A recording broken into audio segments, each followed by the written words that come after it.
Bismillahirrahmanirrahim. Assalamualaikum warahmatullahi wabarakatuh. Sobat-sobat, kita bersama lagi di channel saya dalam dakwah Islam pencerah. Sobat-sobat, selalu dan selalu ketika Laskar Aswaja tidak mampu lagi merespon dengan dalil maupun argumentasi, maka mereka menantang debat, menantang live. Dan saya sering gambarkan tingkah laku mereka ini seperti anak kecil yang berbantah-bantah omongan dan kalah lalu mengajak berkelahi. Ini kan sama, kalah respon-merespon, kalah wacana, kalah komen-mengkomen, mereka marah, ngamuk, lalu menantang-nantang. Nah, kepada khususnya Aswaja, berikut ini ya adalah video tantangan dari Persis yang diwakili oleh Imam Besar Ka'bayan. Ini tantangan terbuka.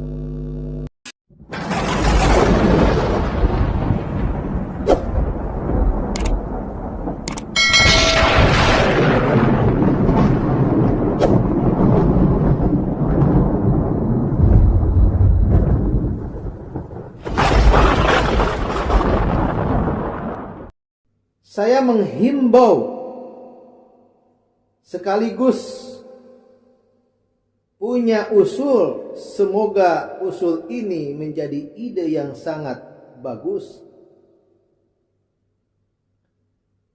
terutama kepada rekan-rekan dan teman-teman yang selalu mengaku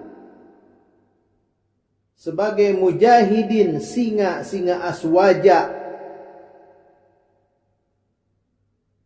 di level YouTuber itu, agar cuan-cuan hasil daripada membuat konten YouTube yang bertemakan fitnah dan caci maki Wahabi Salafi itu coba digunakan untuk berumrah ke tanah suci Makkah Al-Mukarramah. Bila perlu kalian bikin kontennya itu di kawasan Mekah, di kawasan Madinah Al-Munawwaroh. Lebih bagusnya lagi dengan menggunakan bahasa Arab. Jikalau kalian memang yang selalu mengaku dan menonjolkan bahwa kalian itu mahir dalam membaca kitab kuning atau Arab gundul, sekalian tahalul di sana, gundulin itu kepala biar otak tidak kotor, piktor. Sekali-kali adakan kajian yang benar, jangan cuman yang diangkat itu bikin konten Wahabi Salafi caci maki, Wahabi Salafi. Coba bikin tandingan kalau memang kalian itu pintar, cerdas, ya otaknya. Bikin tandingan kajian, buka Al-Quran, sediakan kitab-kitabnya, pilih hadis-hadis yang sahih. Jika memang kalian itu cerdas, pintar dan memiliki ilmu mustalahul hadis, buka tafsirnya. Jika kalian memang pintar dengan ilmu ulumul Quran.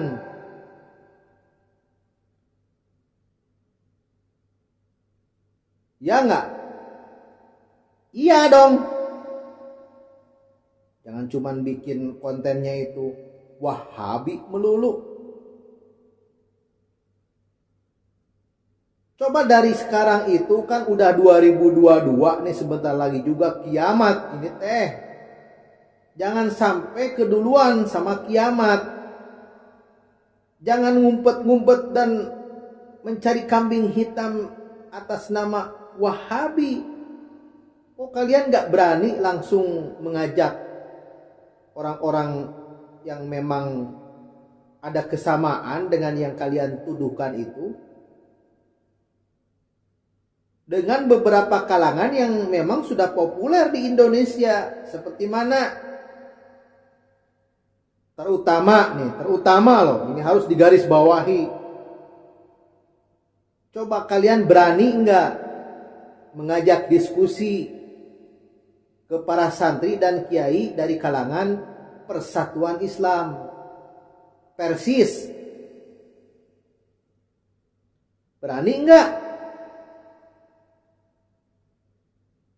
Udah tuh kan sekarang mah udah eranya, jangan era erong matanya segede terong. Jangan menggunakan diksi hantu lagi. Wahabi itu kan hantu. Siapa pendirinya, kapan berdirinya, meneketehe gitu. Padahal kalau memang yang kalian sebut sebagai Wahabi itu diantaranya orang yang dalam ibadah sholatnya tidak pakai usoli, yang di dalam subuhnya tidak berkunut, yang di dalam sholawatnya tidak pakai sayyidina, yang tidak suka tahlilan, itu kan Persis seperti itu. Malah saya punya pendapat khusus. Perbandingan antara yang kalian sebut sebagai Wahabi Salafi dengan Persis itu, sesungguhnya Persis lebih selektif dalam beragama. Kalian berdiskusi itu dengan orang-orang Persis. Berani enggak? Kalau berani datengin tuh ke Bandung. Pasti diterima dengan baik. Orang Persis itu terkenal kok, raja debat. Kan dulu pernah terjadi antara kiai senior dari kalangan Persis dan NU bertemu dalam suatu acara munadharah, mudzakarah, debat. Antara siapa? Yaitu antara guru besar Persis yang tidak lain adalah Al-Ustadz Ahmad Hasan, atau yang lebih populer dikenal sebagai Hasan Bandung, itu mengajak kiai sepuh, bahkan sebagai pendiri Nahdlatul Ulama, yaitu Kiai Abdul Wahab Hasbullah rahimahullah. Jangan pakai Wahabi terus. Ntar kalian keburu meninggal. Ya. Mau sampai kapan coba kalian itu pakai Wahabi, sembunyi di balik ketiak Wahabi?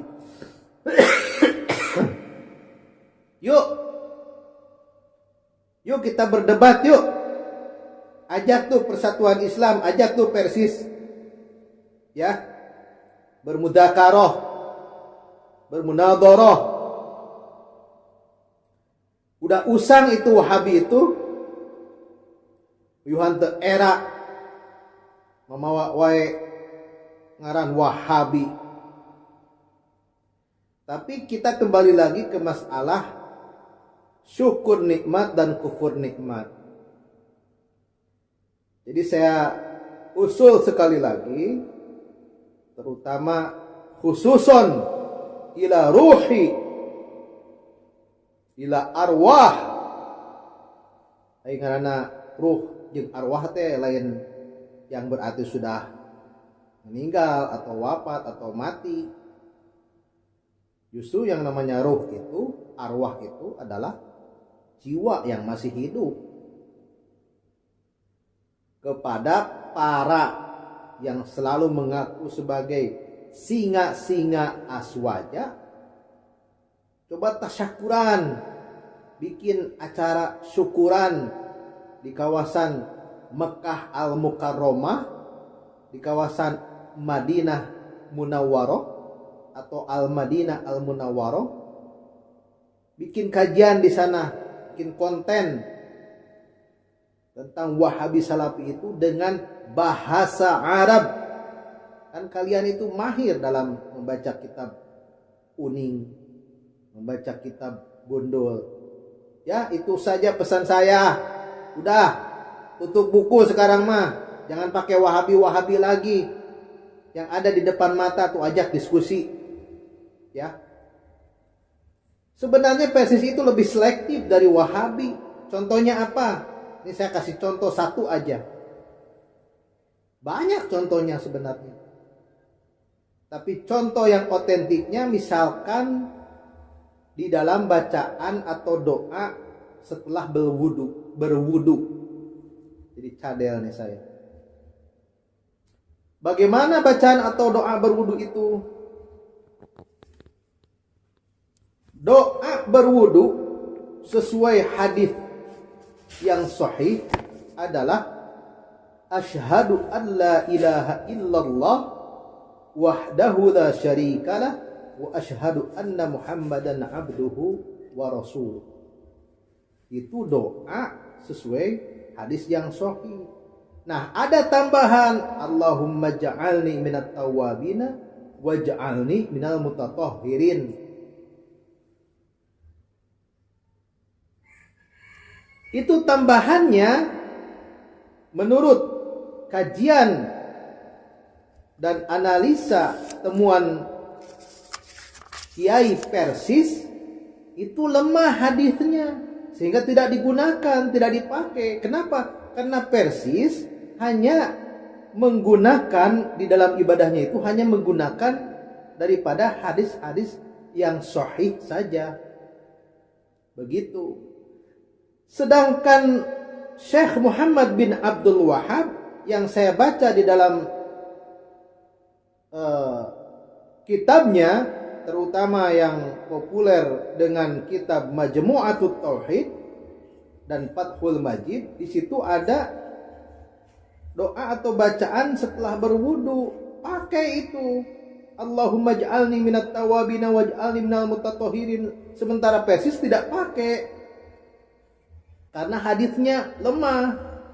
Nah, kalau Wahabi saja pakai Allahumma ja'alni minat tawabina dan NU juga pakai Allahumma ja'alni minat tawabina, berarti apakah keduanya harus disebut senasib? Sama-sama sebagai Wahabi? Ya sebenarnya tidak ada salahnya. Mengapa? Karena sama-sama Wahabi. NU didirikan oleh Abdul Wahhab Hasbullah, sedangkan yang sebenarnya masih menjadi hantu karena tidak jelas pendirinya siapa, ya. Dan karena memang sampai sekarang itu Wahabi itu tidak ada. Sama-sama menggunakan Wahabi. Dan sama-sama bacaan setelah wudunya itu ada tambahan Allahumma ja'alni minat tawabina waj'alni minal mutatahhirin. Begitu. Segitu saja, wabillahi taufiq wal hidayah. Wassalamualaikum warahmatullahi. Silahkan. Ya, siapa yang berani melawan tantangan ini? Tentu aswaja tidak lupa bagaimana petingginya dibikin keok oleh Ustadz Hasan yang dikenal dengan Hasan Bandung yang membesarkan Persis Persatuan Islam. Coba kita dengar sobat-sobat dan juga Aswaja, kiai-kiai Anda dijuluki oleh Ustadz Hasan sebagai Kiai Kenduri. Ya, silakan. Apakah Aswaja berani menerima dan meladeni tantangan ini? Atau belum bisa ya keluar dari trauma karena petingginya dibikin keok oleh Ustadz Hasan yang notabene salah satu ya orang Persis. Demikian sobat-sobat, semoga ini menginspirasi dan mencerahkan. Nasru minallahi wa fathun qarib. Wassalamualaikum warahmatullahi wabarakatuh.